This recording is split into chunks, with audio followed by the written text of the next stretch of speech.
Prenant la parole, le chef du gouvernement a rappelé à l'assistance que le Congo est à la recherche de performances pour assurer la sécurité alimentaire et nutritionnelle de plus de 5 millions de citoyens vivant au Congo avant de présenter les réformes mises en place.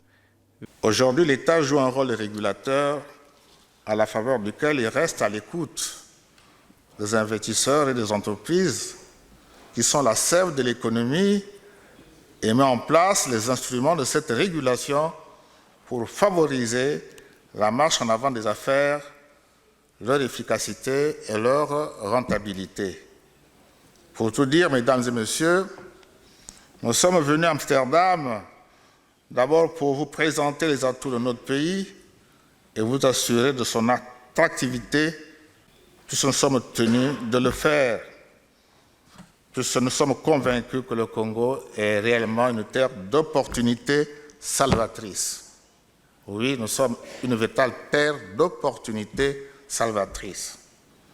Nous sommes venus ensuite pour affirmer notre soif de performance dans le secteur agricole, pastoral et halieutique, eu égard aux besoins alimentaires sans cesse croissants de nos populations.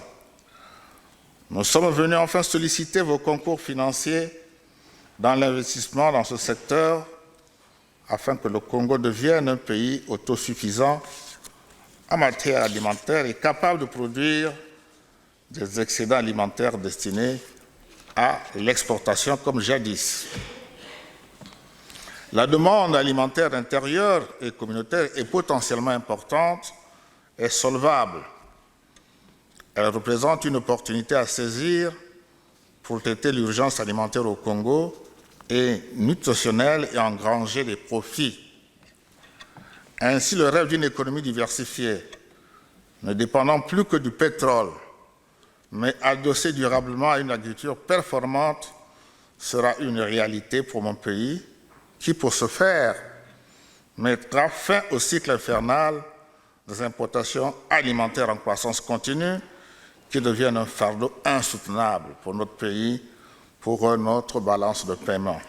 L'économie congolaise a besoin d'un secteur agricole fort qui devra jouer naturellement le rôle de base d'accumulation, comme c'est le cas dans certains pays africains, dont la Côte d'Ivoire jadis. C'est l'ambition du PND 2018-2022.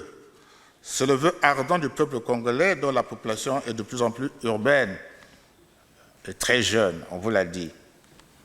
C'est la volonté politique exprimée clairement par son Excellence M. Denis Sassou Nguesso, président de la République, chef de l'État, à travers une phrase devenue célèbre dans mon pays, et je le cite, « Un peuple qui ne produit pas ce qu'il consomme n'est pas un peuple libre ». Avant les panels, le chef du gouvernement a visité les stands tenus par les chercheurs congolais et européens des innovations alimentaires et technologiques.